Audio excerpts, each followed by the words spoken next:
One of the arguments that people sometimes put forward against free will is the idea that our decisions are based entirely on circumstances, and so they aren't really free choices, so to speak. For example, if someone chooses to do the quote unquote right thing in a certain situation, it's not so much a question of why they made that decision in the moment, but really a question of how they came to be the kind of person who would make this decision.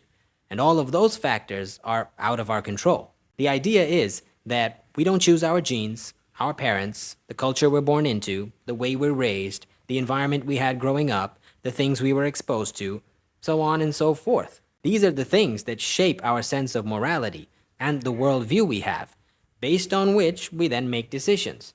And if we didn't choose any of that, then our choice in any moment isn't really a free one. It's an interesting argument, and I was thinking about this last night when it just clicked that this is pretty much the exact same argument as one you find in Islamic teachings. Except there, instead of concluding that there's no free will, it's instead used as a way to illegitimize kibr, pride. The idea is that any quality you find within yourself that you feel is better than in others shouldn't be attributed to yourself, but rather to God, because He was the one who created the circumstances that allowed you to achieve that quality. This is what's called Taufiq in Islam. For example, let's say you win a sports competition. The merit of this should be attributed to God because He's the one that gave you your genes, the environment and exposure that got you interested in the sport, the blessing of being born into a family that could afford the training equipment for it, the kind of inner discipline that it takes to do the training, and so on. None of that was from you. It was all God.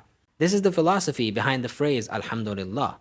It's not just praise be to God, it's all praise be to God. And that includes anything praiseworthy you find within yourself.